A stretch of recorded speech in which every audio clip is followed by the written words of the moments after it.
Des révélations troublantes sur la Bible ont vu les jours. Des mystères cachés depuis le commencement du monde ont été révélés. Plusieurs passages des Saints Évangiles, lorsqu'on le rassemble, semblent contenir un message secret. Un message mystérieux, que Jésus lui-même aurait destiné exclusivement pour les chrétiens de ce siècle. Ces versets bibliques au caractère plus ou moins étrange, lorsqu'elles sont rassemblées, révèlent aux chrétiens comment faire pour parvenir à vivre durant 1000 ans, et même que faire pour ressusciter 3 jours après la mort. Dans Luc chapitre 6 verset 40, Jésus déclare, « Le disciple n'est pas plus grand que celui qui l'enseigne, mais tout disciple bien formé sera comme son maître. » Beaucoup d'entre les chrétiens ne portent pas attention à ces paroles de Jésus qui pourtant sont d'une importance capitale.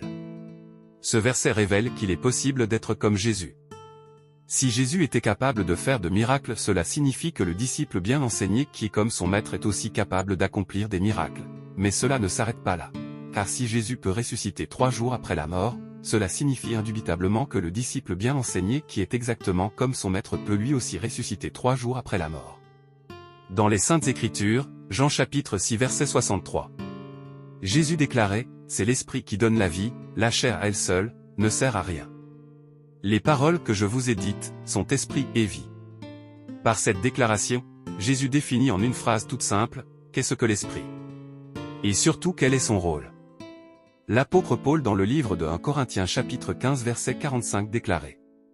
L'Écriture ne déclare-t-elle pas, le premier homme Adam, devint un être vivant, doué de la vie naturelle. Le dernier Adam, est devenu, lui, un être qui, animé par l'Esprit, communique la vie. Nous voyons donc, en contrastant ces 2 versets bibliques, que le rôle principal de l'Esprit, est de donner la vie à la chair. Car sans l'Esprit, le corps meurt. Dans Genèse chapitre 6 verset 3, Dieu pris d'une grande colère, maudit l'homme en disant, « Mon esprit n'habitera pas toujours dans l'homme, à cause de leur faute. Ce ne sont que des créatures terrestres.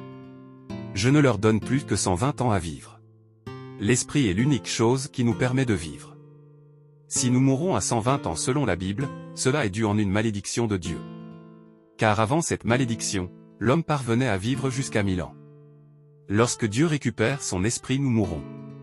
Mais dans un passage de la Bible, qui est sans aucun doute le verset le plus important des évangiles, Jésus nous révèle comment faire pour rester en vie, et cela, même si l'Esprit de Dieu venait à quitter notre corps, il nous montre comment faire pour le vivifier afin que cela nous permette de vivre jusqu'à 1000 ans. Jean chapitre 3 verset 6 Jésus nous dit, « Ce qui est né de la chair, est chair, et ce qui est né de l'Esprit, est esprit. » À travers la nouvelle naissance, tous les chrétiens deviennent des esprits à la ressemblance de Dieu, c'est-à-dire leur Père.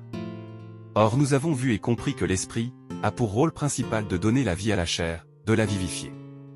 Les chrétiens étant devenus eux-mêmes des esprits par la nouvelle naissance au même titre que Dieu, ont le pouvoir exceptionnel de vivifier leur corps avec ou sans l'Esprit de Dieu. Une question se lève et subsiste alors, si les chrétiens sont des esprits, capables comme Dieu de vivifier leur corps, pourquoi continuent-ils de mourir à 120 ans? Parlant à travers la bouche du roi prophète David, Dieu parle aux chrétiens de ce siècle, et leur dit dans le livre de Psaume chapitre 82 verset 6. J'avais dit, vous êtes des dieux, oui, vous tous, vous êtes des fils du Très-Haut, mais comment se fait-il que vous mourrez comme des hommes? Si les chrétiens meurent, c'est parce qu'ils ne savent pas comment revêtir leur esprit. Ils ignorent comment être esprit. Dans Osée chapitre 4 verset 6 Dieu dit, « Mon peuple est mort, parce qu'il lui manque la connaissance. Puisque tu as rejeté la connaissance, je te rejetterai, et tu seras dépouillé de mon sacerdoce. » Chrétiens et chrétiennes, il est temps, nous sommes entrés dans le millénium. Désormais vous pouvez vivre jusqu'à 1000 ans. Dans les prochaines vidéos, par des nouvelles révélations bibliques, apprenez comment vous revêtir de votre esprit. Abonne-toi et partage cette vidéo à tous tes amis, à toute ta famille afin qu'ils sachent que le dernier ennemi du chrétien qui est la mort a été vaincu.